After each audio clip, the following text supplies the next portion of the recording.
Donc dans la vidéo précédente qui était Arduino 58, on avait vu l'allumage des diodes les unes après les autres, donc avec un intervalle que l'on avait défini à 1000 millisecondes au début, que j'ai modifié après à 3000 millisecondes pour faire les tests, et on avait aussi utilisé la fonction milli. Donc dans cette première partie du programme, on a allumé les diodes les unes après les autres, suivant cet intervalle qui était bien défini, donc ça fonctionnait correctement. Maintenant on va voir comment on réinitialise le système, c'est-à-dire que une fois que toutes les diodes sont allumées, donc le temps s'est bien écoulé, et bien en bougeant la platine DC, comme on a mis un commutateur à bascule, on va réinitialiser tout le système, c'est-à-dire qu'on va repartir à zéro. C'est-à-dire que le chronomètre, parce que le sablier à LED c'est une sorte de chronomètre, il suffit juste de mettre le bon intervalle de temps, et bien lorsqu'on va le basculer, on doit repartir à zéro, le compteur doit repartir à zéro. Donc on va voir ça dans la suite de la vidéo.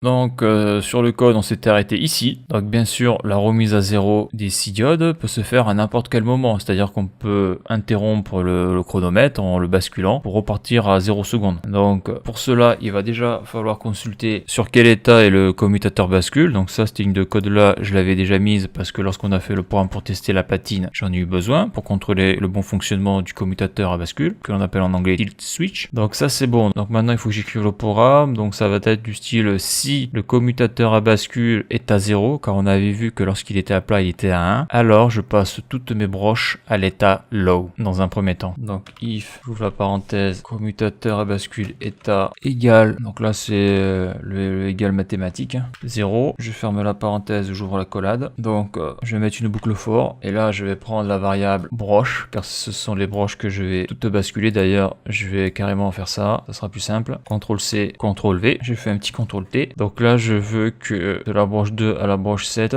pin mode, ok, output, donc là toutes les broches seront éteintes, donc ça c'est sûr que ça a marché, mais le programme là n'est pas fini, donc déjà on va tester ça, voir ce que ça donne. Donc déjà je contrôle le programme, donc là on voit qu'il manque une accolade, en tout cas il y a un problème, quand je vous dis qu'il faut se méfier des accolades, j'ai l'accolade là de la boucle for, mais il manque l'accolade ici là du if. Je contrôle. Donc là c'est bon, donc j'envoie le programme, outil moniteur série. Donc là les diodes vont s'allumer toutes les 3 secondes. Donc jusqu'ici tout marche bien. Donc là tout fonctionne. Ok, donc là maintenant je vais prendre la patine DC, je vais la basculer pour voir si ça fonctionne. Donc on a vu que toutes les diodes sont passées à 0. Donc ça marche. Par contre on remarquera que elles restent à 0. Donc là il va falloir modifier le programme. En tout cas rajouter des choses pour que le cycle de comptage recommence quoi. Donc déjà on peut se dire que si les diodes ne se rallument plus, c'est parce que ici là, donc à chaque fois j'incrémente sortie LED++, donc à un moment donné on arrive à 7, d'accord, et je pense même qu'on doit dépasser les 7, donc c'est là où on voit l'intérêt du moniteur série, c'est que si on veut voir la valeur qu'il y a vraiment dans la variable sortie LED, eh bien il faut l'afficher dans le moniteur série. Donc là je vais rajouter, donc là CTRL C, CTRL V, là je vais prendre la variable sortie LED pour voir quelle est sa valeur, donc là sortie LED, donc on voit les serial points, ça prend de la place. Donc là j'envoie ça sur la carte, outil moniteur série, et on va voir la variable évoluer. Donc sortie LED, alors la voilà, donc elle est passée à 3, à 4, on voit que il y a bien sûr une correspondance entre le basculement de la broche, à 6, donc on va jusqu'à la broche 8, voilà, donc là on est bon. Donc on remarque que le programme s'exécute, toutes les diodes sont allumées, mais on voit que ça incrémente toujours. Donc si je bascule le tilt switch, donc toutes les diodes se sont éteintes, toutes les broches sont passées à 0, sauf que la sortie LED n'est pas passée à 2 là. Donc là on voit ce qu'il faut faire sur le programme, il faut modifier la variable sortie LED et la mettre à 2. Donc là, faut pas se faire avoir, parce que là on voit qu'il y a les accolades de la boucle for, et ça c'est l'accolade de l'instruction if. Donc je vais mettre ça entre les deux, et je vais écrire donc CTRL C sortie LED, et donc lorsque je vais arriver ici, je veux la remettre à 2. Voilà, pour relancer le cycle, on va voir si ça marche ou pas. CTRL T, hop, j'enregistre, et j'envoie. Donc là je fais une petite vérification, ok c'est bon, j'envoie sur l'Arduino, outil moniteur série. Donc là on arrive sur la dernière broche, ok, donc là pour le moment ça continue parce que je n'ai pas fait basculer le commutateur à bascule, donc là il va passer à 0, et lorsqu'il va passer à 0, celui-là devrait revenir à 2, donc je vais le faire maintenant, on le voit à 0, c'est bien revenu à 0, et là on revoit que le cycle se relance. Donc ça marche, et donc ça je vais le montrer en vidéo.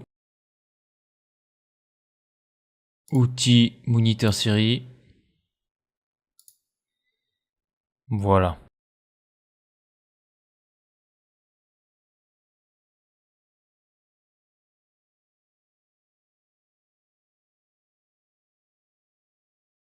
Donc là on peut voir les diodes qui s'allument les unes après les autres. Donc là on est bon, maintenant je vais faire basculer.